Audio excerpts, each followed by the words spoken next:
ఓం శ్రీ పరమాత్మనే నమః.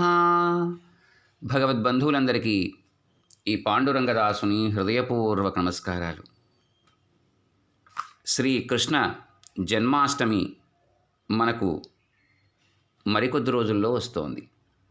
ఈ దివ్యమైనటువంటి జన్మాష్టమిని పురస్కరించుకుని ఆ మహానుభావుని యొక్క ఆవిర్భావ ఘట్టం ఒక్కసారి మనందరము కలిసి స్మరించుకోవాలనేటువంటి ఉత్సుకతతో ఈ జన్మఖండాన్ని వివరించడానికి సాహసిస్తున్నాడు ఈ దాసుడు. ఇప్పటికి చాలామంది చాలా రకాలుగా చెప్పి ఉన్నారు కదా, మరి మీరు ఎందుకు అనవచ్చు. ఎందుకంటే భవములకు మందు చిత్తశ్రవణానందము ముముక్షు జనపదము హరిస్తవము పశుఘ్నుడు దక్కను జబులకుందనివయ్యననడి చెనటి యుగలడే. పరమాత్మ యొక్క దివ్యనామ సంకీర్తన కానీ, వారి యొక్క దివ్యలీలా వైభవాలు కానీ ఎన్నిసార్లు విన్నా మరల విన్నా వినిపించినా బాగుంటుంది కదా అని అనిపిస్తుందట. ఈ మాట సాక్షాత్తు మనకు పరీక్షితుల వారే చెప్తారు.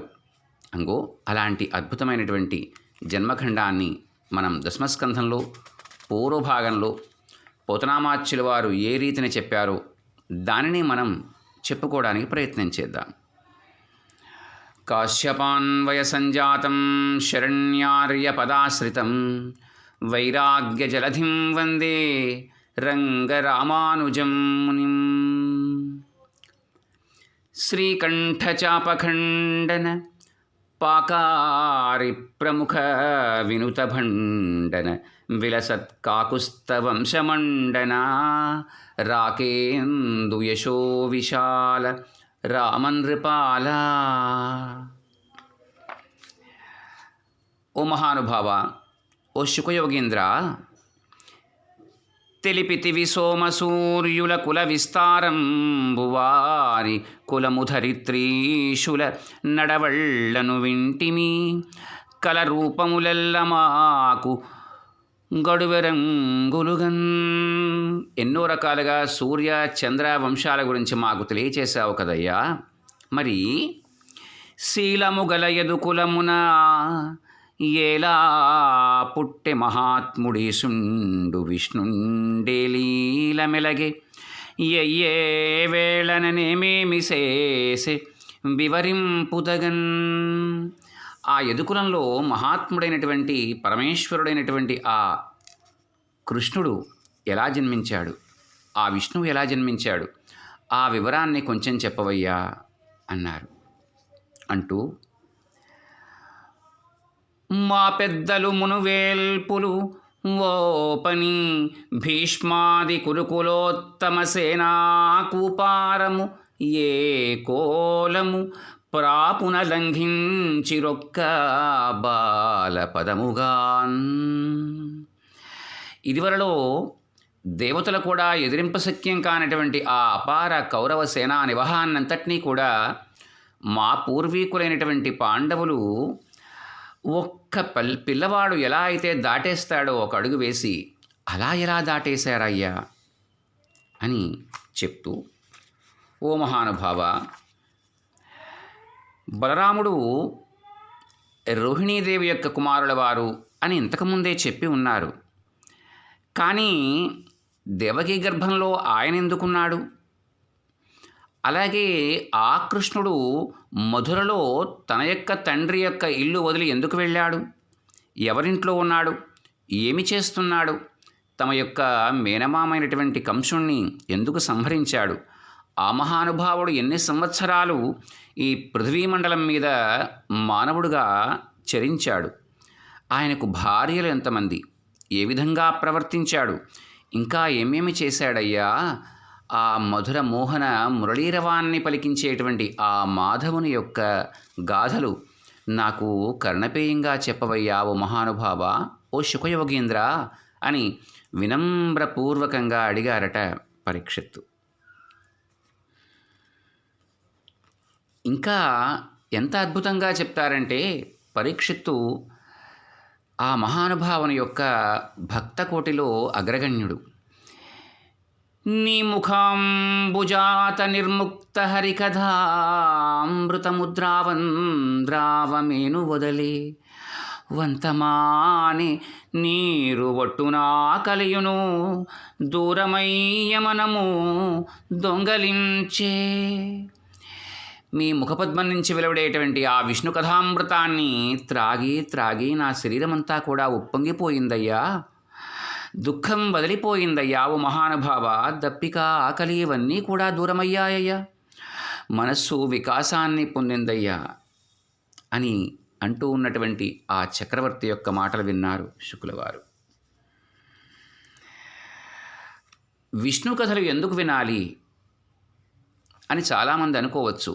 ఎందుకు వినాలి అంటే ఇక్కడ శ్రీశుకుల వారు చెప్తున్నారు, విష్ణు కథారతుడు అగునరు విష్ణు కథల్ చెప్పునరుని వినుచుండునరున్ విష్ణు కథా సంప్రశ్నము విష్ణుపదీ జలము భంగి విమలుల జేయున్. ఇంతకంటే గొప్పగా ఎవరు చెప్తారు? విష్ణు కథలందే మనస్సు సంలీనమైనటువంటి వారిని, విష్ణు కథల్ని చెప్పేటువంటి వారిని, విష్ణు కథల్ని విని తరించేటువంటి వారిని, ఆ విష్ణు కథా ప్రసంగం విష్ణుపాదోద్భవి అయినటువంటి గంగ ఎలా అయితే మనల్ని పునీతం చేస్తోందో అలా పునీతుల్ని చేస్తుంది అని. ఇదే మాట భగవద్గీతలో కూడా పరమాత్మ చెప్తారు కదూ, మచ్చిత్తాహ మద్గతః ప్రాణాః బోధయంతః పరస్పరం కథయంతి చ మాం నిత్యం తుష్యంతి చ రమంతి చ. ఇదే మాటని పరమాత్మ కూడా చెప్తారు. సరే, భూమి ఒకానొక కాలంలో అంటే ఈ ద్వాపరాంతంలో బ్రహ్మదేవుల వారి దగ్గరికి ధేనువు రూపంలో వెళ్ళింది. ఆయనతోటి, ఓ పరమేష్టి, ఈ భూమి మీద పరమ దుర్మార్గులైనటువంటి వారందరూ కూడా రాక్షసాంశతో ప్రభవించినటువంటి నరులు నన్ను అనేక రకాలుగా ఇబ్బందులు పెడుతున్నారయ్యా, వారి యొక్క పదఘట్టనలతో నా శరీరమంతా కూడా డస్సిపోతోంది. ఓ మహానుభావ, నాకు వారి నుంచి విముక్తి కలిగించు అనగానే ఆయన సకల దేవతాగణాలతోటి పాలకడల యొక్క ఒడ్డుకు వెళ్ళారు. అక్కడ పద్మాసనంలో కూర్చున్నారు ఆ పరమేష్టి. కూర్చుని పురుష సూక్తాన్ని విన్నపం చేశారు ఆ శ్రీయప్పతికి. అప్పుడు బ్రహ్మదేవుల వారికి పరమాత్మ వినబడ్డాడు. ఇదేమిటండి ఈ మాట ఇలా అంటారు మీరు అనుకోవచ్చు. బ్రహ్మదేవుల వారికి కూడా కనబడరు స్వామి. ఇది ఒకటి మనం బాగా తెలుసుకోవాలి, వినబడతారు తప్ప. యో బ్రహ్మాణం విదదాతి పూర్వం అని ఉపనిషత్తులో ఉన్నమాట. ఇదే మాట మనకి స్వామివారికి మనం విన్నపం చేసేటువంటి దివ్య సూక్తాలలో కూడా ఉంటుంది. నారాయణ సూక్తంలో కూడా ఇదే మాట ఉంటుంది. అలా ఆయనకి పరమాత్మ వినబడ్డారు. ఓ బ్రహ్మదేవ, మీరు మీ అంశాలతో తక్కుంగుల దేవతా కోటితో కూడా కూడి అక్కడ ఉన్నటువంటి మహాభక్తులైనటువంటి రాజుల యొక్క గర్భవాసాల్లో జన్మించండి. నేను సమయాన్ని చూచుకుని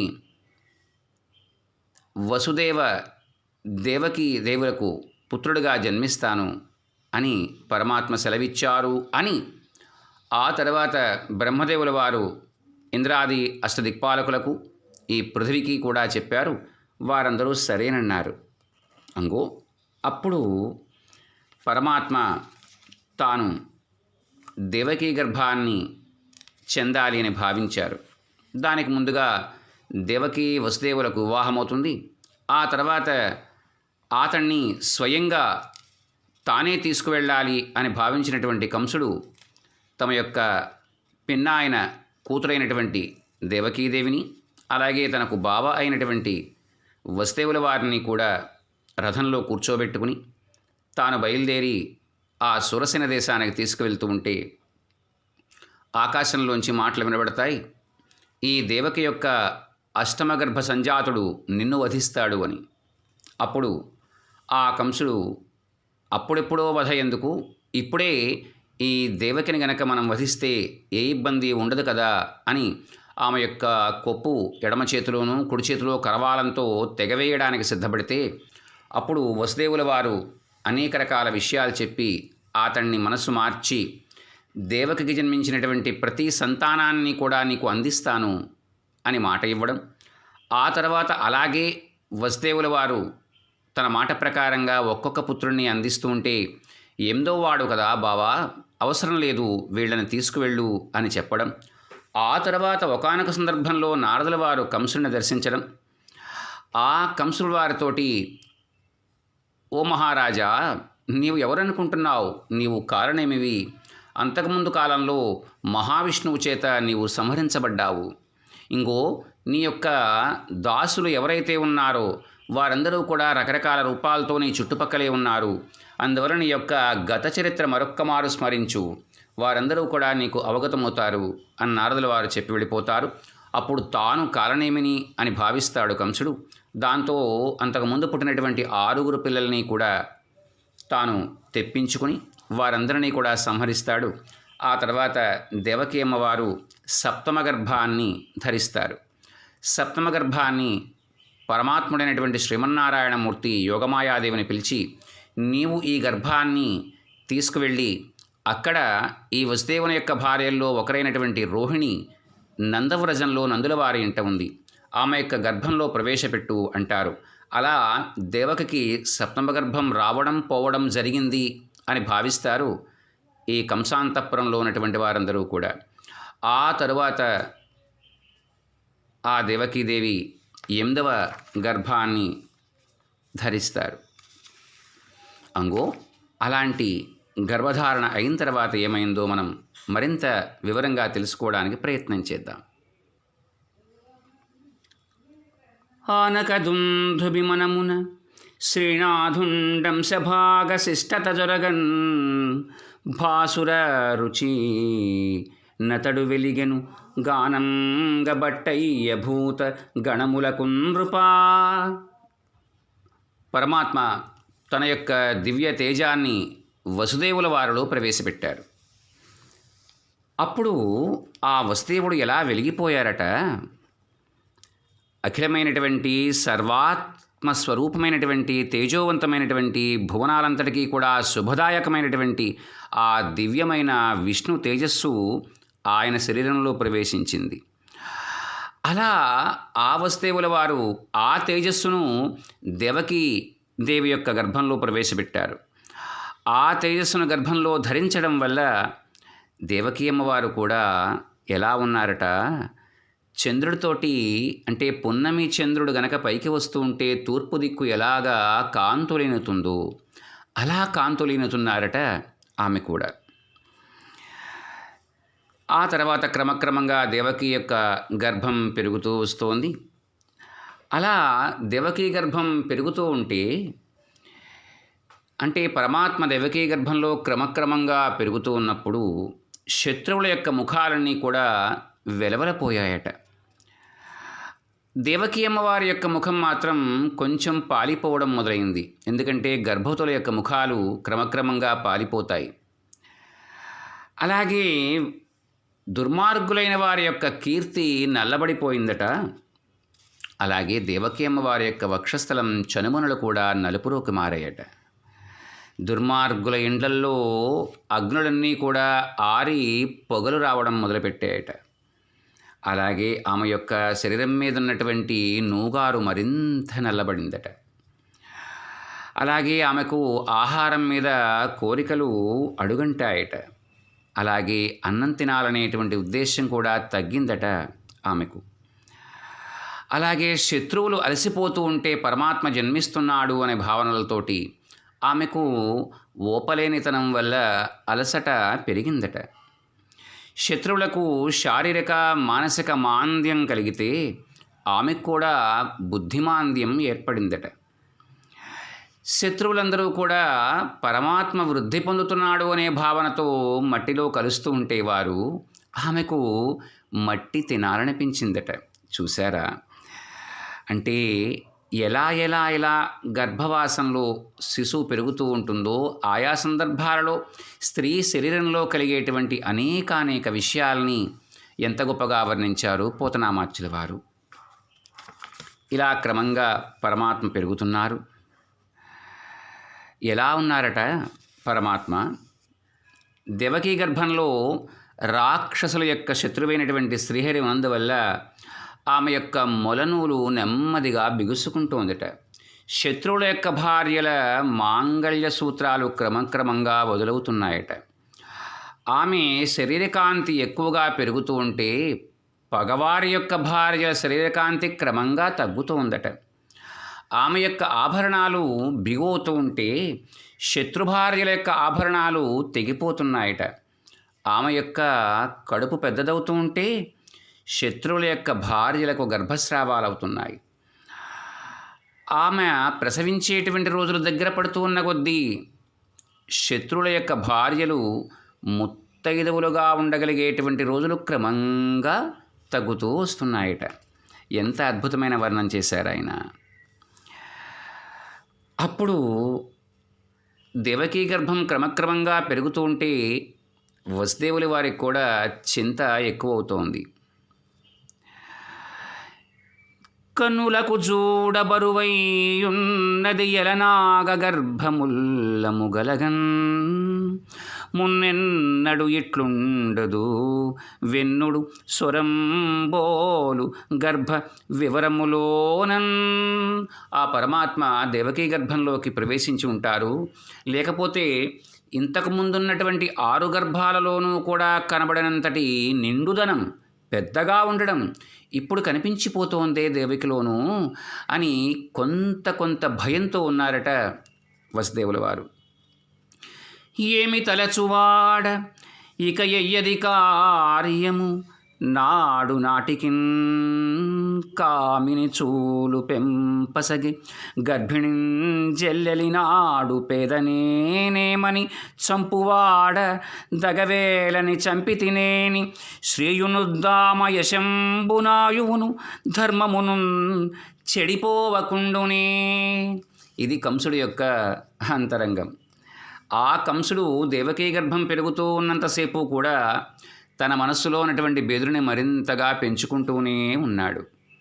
అలా పెంచుకుంటూ ఉంటూ ఇంకా నేను ఎలాంటి ఆలోచన చెయ్యాలి, ఏం చెయ్యాలి, దేవకీ గర్భమా రోజురోజుకి పెరుగుతోంది కదా, గర్భవతి అనేటువంటి చెల్లెల్ని అబల్ని ఏ కారణంగా నేను చంపించాలి, న్యాయాన్యాయాల యొక్క విచారణ ఎందుకులే అని భావిస్తే నా ఐశ్వర్యం, కీర్తి, ఆయువు, ధర్మం ఇలాంటివన్నీ కూడా నశించిపోవా? అంటే ప్రజలకు భయపడేటువంటి స్థితి, పెద్దలకు భయపడేటువంటి స్థితి ఆ కాలంలో కంసుడు ఇంకా తనలో నిలబెట్టుకున్నాడు. సరే చూద్దాం మున్ముందు ఏమవుతుందో.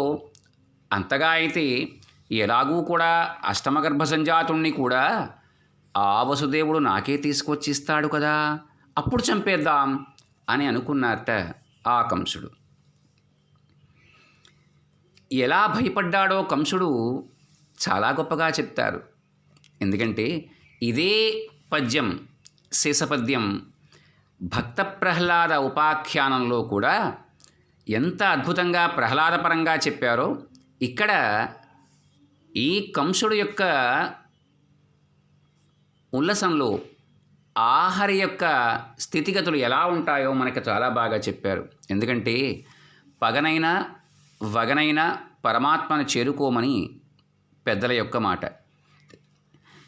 ఎలా ఉన్నట్ట కంసుడు అది కూడా తెలుసుకుందాం. శ్రవణరంధ్రములనే శబ్దంబు వినబడు అది హరిరవమని ఆలకించు అక్షిమార్గముననయ్యది చూడంబడునది హరిమూర్తిగానో పునంచు జూచు దిరుగుచో దేహంబు తృణమైన సోకిన హరికరాఘాతమోయనుచూ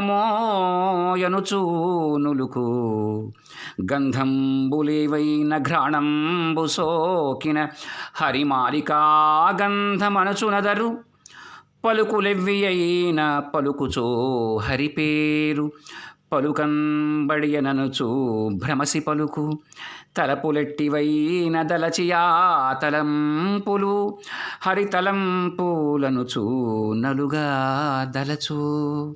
ఇంతకంటే ఏం కావాలండి మనకి? మనం కంసులమవ్వచ్చు, ప్రహ్లాదులమవ్వచ్చు. ఎలా అయినా హరినామామృతాన్ని క్రోరడమే కదా. చెవులకు ఏ శబ్దం వినబడినా అది ఆ విష్ణువు యొక్క మాటేమో అన్నటువంటి తత్తరపాటులో ఉంటాడట కంసుడు.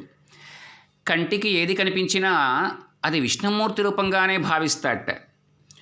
తాను తిరిగేటప్పుడు ఒక గడ్డి పరక తన శరీరానికి తగిలినా అది విష్ణుమూర్తి యొక్క చేతి దెబ్బేమో అన్న భయం కలుగుతుందట. ముక్కుకి ఏ వాసన సోకినా అది దివ్యమైనటువంటి వైజయంతి వనమాలిక సువాసని అని భావిస్తాడట. ఎవరు ఏ మాటలు పలికినా అది విష్ణునామాలు అని భ్రమపడతాడట. ఎటువంటి ఆలోచనలు వచ్చినా కూడా అవి విష్ణుమూర్తి యొక్క ఆలోచనలే అనుకుంటాడట. అలాంటి కంసుడు అలా ఉంటే ఆ దేవకీ గర్భంలో పెరుగుతూ ఉన్నటువంటి పరమాత్మను బ్రహ్మాది దేవతాగణాలందరూ కూడా వచ్చి చాలా అద్భుతంగా స్తుతిస్తారు. అలా చెప్పిన తర్వాత వాళ్ళు చెప్పినటువంటి ఒక చిన్న మాట ఇక్కడ తెలియచేస్తాను. నీ దశ తను చిత్తములిడి ఏ దశలకు పోక కడతురెరుక గలుగువారాదోడయదు క్రియ నీ పాదం బనునావకతన భవసాగరమున్. ఎంత గొప్ప మాట ఇది! జ్ఞానులైన వారు ఏది సత్యమో ఏది నిత్యమో తెలిసిన వారు ఏ వైపుకు కూడా వెళ్లకుండా తమ తనువుని, మనస్సుని, ప్రాణాన్ని కూడా నీయందే నిలిపి ఈ సంసారం అనేటువంటి సముద్రాన్ని నీ చరణకమలాలు అనేటువంటి నావతో దాటుతారు కదయ్యా. అంటే అనన్య భక్తి అన్న మాట తాము చాలాసార్లు విని ఉంటారు. అలాంటి అనన్య భక్తి ఆకారత్రయ సంపన్నాం అరవింద నివాసినీం అశేష జగదీశ స్త్రీం వందే వరదవల్లభాం అని ఆ శ్రీలక్ష్మీదేవి యొక్క గుణాన్ని కీర్తించేటువంటి మాట. అనన్యార్హత్వము, అనన్య భోగ్యత్వము ఇత్యాదులన్నీ కూడా ఆమె యందు ఉంటాయట. అలాగా అనన్యమైనటువంటి భక్తి అమ్మవారిది పరమాత్మ యందు.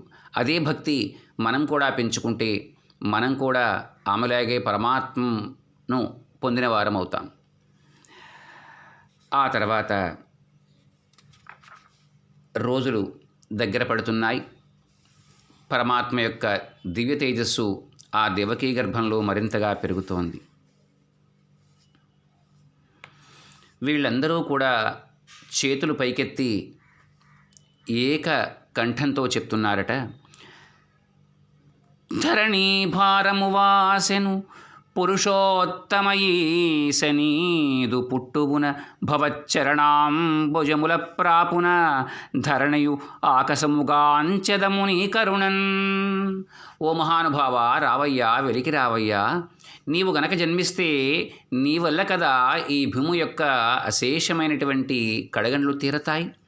అలాగే నీ పాదపద్మాల యొక్క ఆదరవుతో, నీ దయతో భూమి ఆకాశాలన్నీ కూడా మురుస్తాయ్యా అన్నారు.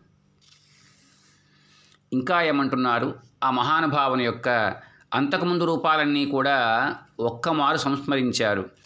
గురుపాఠీనమవై జలగ్రహమవై కోలంబవై శ్రీనృకేసరివై భిక్షుడవై హయాననుడవై క్ష్మాదేవతా భర్తవై ధరణీనాథుండవై దయాగుణగణో దారుండవై లోకముల్ పరిరక్షించిన నీకు మృక్యదం ఇలా భారంబు వారింపవే. ముచ్చిరియున్నది లోకము నిచ్చలు గంసాది ఖలులు నిర్దయులేంచన్ మచ్చిగన్ గావంగవలయును విచ్చేయుము తల్లి కడుపు వెడలి ముకుందా. ఓ మోక్షాన్నిచ్చేవాడా, ఇంకా వెలికి రావయ్యా, మా యొక్క ఆర్తి తీర్చవయ్యా అని బ్రహ్మాది దేవతాగణాలందరూ కూడా మొక్కులిడారు పరమాత్మకు. ఆ తర్వాత దేవకీ అమ్మవారికే చెప్పారు, ఓ జగజ్జనని, మీ యొక్క గర్భవాసంలో ఆ ముకుందుడే ఉన్నాడమ్మా అని ఆవిడని దీవించారు. వారందరూ వారి వారి యొక్క స్థానాలకు వెళ్ళారు. ఎలా ఉందట, దుర్జనుల యొక్క మనస్సుల్లో బాధ పెరిగింది, సజ్జనుల యొక్క మనస్సుల్లో బాధ తొలగింది. ఎలా ఉన్నాయట, పరమాత్మ జన్మిస్తే ఈ పంచభూతాలు ఎలా ఉంటాయో చాలా గొప్పగా వర్ణించారు.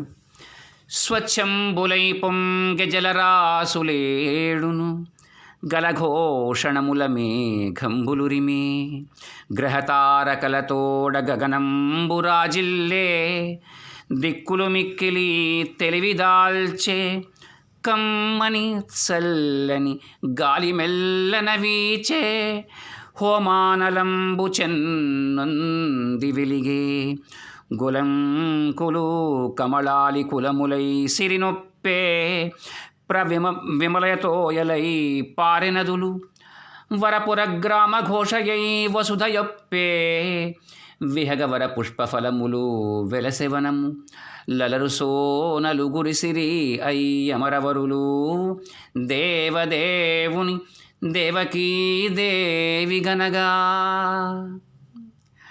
పరమాత్మ అమ్మవారి యొక్క గర్భవాసం నుంచి వెలువెలికొచ్చారు. పరమాత్మని ప్రసవించగానే సప్త సముద్రాలు కూడా స్వచ్ఛమైనటువంటి జలాలుగా మారిపోయాయట. మేఘాలు మనోహరంగా గర్జించాయి. ఆకాశం గ్రహాలతో నక్షత్రాలతో వెలిగిపోయింది. దిక్కులన్నీ కూడా ఎక్కడ లేనటువంటి కాంతితోనూ వెలిగాయి. చల్లని గాలి కమ్మని వాసనలతో శోభాయమానంగా వీచింది. హోమాగ్నులన్నీ కూడా తాము ఉన్న స్థాయి కన్నా ఇంకొంచెం ఎక్కువగా వెలిగాయట. కొలంలో తామరలు తుమ్మిదలతో శోభాయమానంగా కళకళలాడాయట. నదులన్నీ కూడా మిక్కిలి నిర్మలమైనటువంటి నీటిని ప్రవహింపచేశాయట. భూమి శ్రేష్ఠాలైనటువంటి నగరాలతో, పల్లెలతో, ఆలమందలతో, అలా ఉన్నటువంటి ఊళ్ళతో అలరారింది. ఉద్యానవనాలన్నీ కూడా పక్షుల యొక్క కిలకిలారావాలతో పరవశించిపోయాయట. దేవతాశ్రేష్ఠులందరూ కూడా పూలవానలు కురిపించారు ఆ పరమాత్మ ఆ దేవకీ గర్భంలోంచి వెలువడినప్పుడు. గంధర్వ శ్రేష్ఠులందరూ కూడా అద్భుతమైనటువంటి గానాలు చేశారు. అప్సరకాంతలందరూ కూడా అద్భుతమైనటువంటి ఆటలు ఆడారు. సిద్ధులు భయము పోగొట్టుకున్నారు. అలాగే చారణులందరూ కూడా మేలు భేష్ భేష్ అన్నారు. అలాగే దేవదుందువులన్నీ కూడా మ్రోగాయి. ఇలాంటి మహానుభావుణ్ణి ఆ దేవకీదేవి కన్నారు అంటే, సుతుగనె దేవకి నడురేయతి శుభగతి, దారలును గ్రహంబులునుండెన్, దితిసుత నిరాకరిష్ణున్, శ్రితవదనాలంకరిష్ణు జిష్ణున్ విష్ణున్, వెన్నుని అతి ప్రసన్నుని గ్రన్నగ గని మెరుంగు బోడిగడు నొప్పారెన్, పున్నమనాడు కళానిధిన్ కన్న మహేంద్రాసచలవు గలిగి నరేంద్ర. అన్ని గ్రహాలు అన్ని తారకలు కూడా శుభస్థానాలలో ఉండగా రాక్షసులందరికీ కూడా భయాన్ని కలిగించేవాడు, భక్తుల యొక్క ముఖాలకు వికాసం కలిగించేవాడు, శత్రువులను గెలిచే స్వభావం కలవాడు, అన్ని లోకాల వెలపలా తానయ్యుండి వ్యాపింపచేసేవాడు అయినటువంటి ఆ విష్ణుమూర్తిని కుమారుడుగా ఆ దేవకీదేవి ఈ అష్టమి నాటి అర్ధరాత్రి తాను జన్మ ఇచ్చారు. అలాంటి మెరుపుతీగ వంటి దేవకీదేవి భక్తుల పట్ల అపారమైనటువంటి దయ కలిగినటువంటి ఆ విష్ణుమూర్తిని సునాయాసంగా ప్రసవించారు. పున్నమి నాటి చంద్రుడు ఎలా ఉంటాడండి, అలా వెలిగిపోయారట ఆ మహాదేవి. అలాంటి ఆ పిల్లవాడిని చూసిన తర్వాత ఏ తండ్రి మనసైనా ఉప్పొంగదా? అలా ఉప్పొంగినప్పుడు భావాలు బయటపడవా? అలాంటి భావాలతో వసుదేవుల వారు ఏం భావించారో ఇక్కడ మనందరము కూడా అదే భావాన్ని చాలా అందంగా చెప్పుకుందాం. ఎందుకంటే ఈ భాగవతంలో అన్ని పద్యాలు గొప్పవే, వాటిల్లో ఆణిముత్యాలు లాంటి పద్యాలు ఉంటాయి. ఈ దశమస్కంధం మొత్తానికి ఇంగో ఈ పద్యం చాలా గొప్పది. ఎందుకు గొప్పది అంటే పరమాత్మ యొక్క దివ్యమంగళ సౌందర్యాన్ని వర్ణించడం కన్నా ఇంకేం కావాలండి. ఒకసారి ఆ పద్యాన్ని మనం నోరారా చెప్పుకుందాం. జలధర దేహునాజాను చతుర్బాహు సరసీరుహాక్షు విశాలవక్షు చారుగదా శంఖ చక్ర పద్మవిలాసు కంఠకౌస్తుభమణి కాంతిభాసు కమనీయ కటిసూత్ర కంకణకేయూరు శ్రీవత్సలాంఛనాంచిత విహారు పురుకుండల ప్రభాయుత కుంతలలలాటు వైఢూర్యమణిగణ వరకిరీటు బాలు పూర్ణేందురుచిజాలు భక్తలోకపాలు సుగుణాలవాలు కృపా విశాలు చూచి తిలకించి పులకించి చోద్యమంది ఉబ్బి చెలరేగి వసుదేవుడుత్సహించే. పరమాత్మ ఎలా ఉన్నారో ఇక్కడ మనకి చెప్తున్నారు. మేఘం వంటి నల్లని దేహకాంతి కలిగిన వారు, మోకాళ్ళ దాకా దాటినటువంటి, చెప్పాలంటే పొడవైనటువంటి 4 చేతులు కలవారు, పద్మాల వంటి పెద్ద పెద్ద కన్నులు కలవారు, విశాలమైనటువంటి వక్షస్థం కలవారు, అందమైనటువంటి శంఖ చక్ర గదా పద్మాలతో వెలిగిపోయేవారు, మెడలో ఉన్నటువంటి కౌస్తుభమణి అద్భుతమైనటువంటి కాంతితో తేజరిల్లుతూ ఉంటే వెలిగిపోయేవారు, మనోహరాలైనటువంటి ములత్రాడు, కడియాలు, బాహుపురుడు, వక్షస్థలం మీద శ్రీవత్సము అనేటువంటి పుట్టుమచ్చ, అలాగే మకరకుండల లాంఛనాలతో వెలిగిపోయేవారు, అద్భుతమైనటువంటి విరాజిల్లేటువంటి ముంగురులు కలవారు, వైఢూర్యాది వజ్రాలు పొదిగినటువంటి శ్రేష్టమైనటువంటి కిరీటాన్ని ధరించినవారు, నిండు చంద్రుల్లా వెలిగిపోయేవారు, అలాగే భక్తుల్ని కాపాడేవారు, సుగుణాలకు ఉనికిపట్టైనటువంటి వారు, అపారమైనటువంటి కరుణా సముద్రుడైనటువంటి వారు. అలాంటి ఆ బాలరూపాన్ని ధరించినటువంటి ఆ పరమాత్మను చూచి వసుదేవుడు ఆనందపరవశుడయ్యాడు, ఆశ్చర్యచకితుడయ్యాడు, మహోత్సాహంతో తబ్బిబ్బులైపోయాడు. పిల్లవాడు జన్మిస్తే వెంటనే ఆ మాట విన్న వెంటనే స్నానం చేయాలి అని మనకు ధర్మశాస్త్రాలు చెప్తున్నాయి. కానీ అప్పుడా తాను ఆ చెరసాలలో, అంటే అంతఃపురం లాంటి చెరసాలలో ఉన్నటువంటి ఆ వసుదేవుల వారు తాను స్నానం చేయడానికి అవకాశం లేక మనస్సులోనే స్నానం చేసినట్లుగా భావించి 10,000 ధేనువులు, వత్సలతో కూడినటువంటి ధేనువుల్ని తాను దానం చేస్తాను అని మనస్సులోని నీళ్లు వదిలిపెట్టారట ఆ మహానుభావుడు. ఎలాంటి పరమాత్మని జన్మించాడు ఆయనకి? మరి ఆ వసుదేవుల వారు ఏం చేయొచ్చు? కొడుకా లేక పరంధాముడా అంటే వసుదేవుల వారు పరంధాముడు అనే మాటకే ఓటు వేశారటండి. సాగి మ్రొక్కిలేచి సరగున నొసలిపై కేలుదమ్మిదో ఈ గీలు కొలిపి పాపడనక వెరక పాపని మొదలింటి పోకలెల్లదలచి పొగడదొడగే. సాష్టాంగ నమస్కారం చేశారట వసుదేవుల వారు. లేచి నిలబడ్డారు, 2 చేతులు కూడా తల మీదకి పెట్టారు, అంజలిబంధం చేశారు. ఈతడు పసిబాలుడని, తన కుమారుడని ఇవేవీ కూడా ఆయనకు గుర్తులేవు. ఆ మహానుభావుడు యొక్క పూర్వజన్మల్లో చేసినటువంటి గొప్ప విషయాలన్నీ కూడా గుర్తుకు తెచ్చుకున్నాడు. ఆయన నోటమ్మట మరి ఒక్క గొప్ప మాట వచ్చింది. ఏ నిన్ను అఖిల దర్శను జ్ఞానానంద స్వరూపు సంతతున పరాధీనుని మాయాదూరుని సూనునిగా గంటి నెట్టి చోద్యముగలదే అచ్చుగని మాయను మును జచరంద్రిగుణాత్మకముగ చేసిన జగమున్ జొచ్చిన క్రియంజొరకుందు చొచ్చుటయును లేదు లేదు చొరకుండుటయున్. పరమార్థత్వం పరిపూర్ణంగా అలవడినవాడు కాబట్టే ఆ మహానుభావుడికి కొడుకుగా జన్మించడానికి పరమాత్మ ఆయన్ని ఎన్నుకున్నారు. సాక్షీభూతుడుగా ఉండేటువంటి నీవు అఖిల లోకాలని చూస్తూ ఉంటావు. జ్ఞానానంద స్వరూపుడవయ్యా, శాశ్వతుడవయ్యా, సర్వతంత్ర స్వతంత్రుడవయ్యా, మాయాదులైనటువంటి జనన మరణాదులు ఏవి కూడా నీకు అంటావు. అలాంటి నిన్ను నేను పుత్రుడిగా పొందాను. ఇంతకంటే వింత ఏముంటుందయ్యా లోకంలో? సృష్టికి ముందు ఏదీ లేనటువంటి స్థితిలో నీవు స్పష్టంగా ఉన్నావు. నీ మాయతో ఈ త్రిగుణాత్మకమైనటువంటి జగత్తును సృష్టించావు. ఇందులో నీవు ప్రవేశించినట్లుగానే ఉంటావు.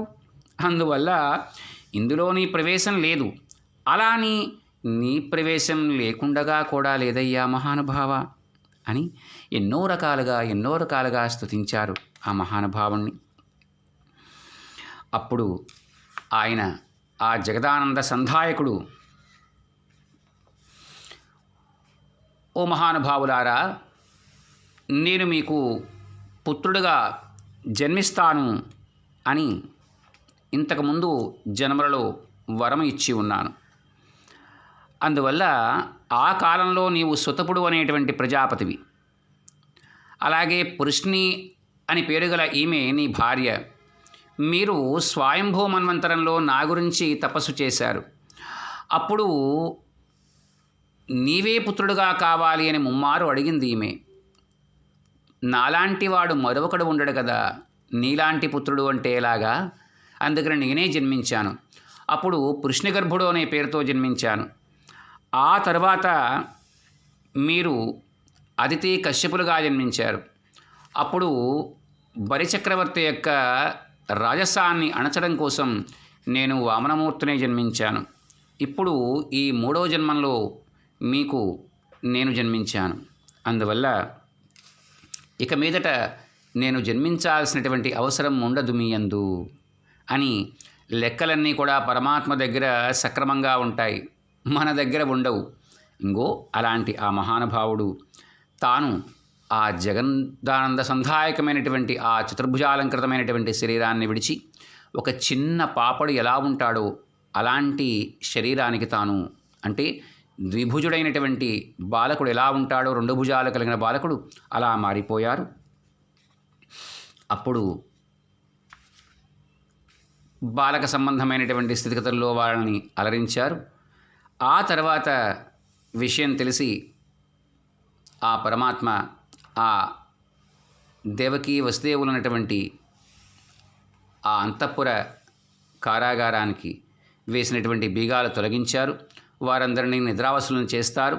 ఆ తర్వాత ఆ వసుదేవుల వారితోటి తనని అక్కడ నందవ్రజానికి మార్చమని ఆదేశిస్తారు. హరి ఓం తత్సత్.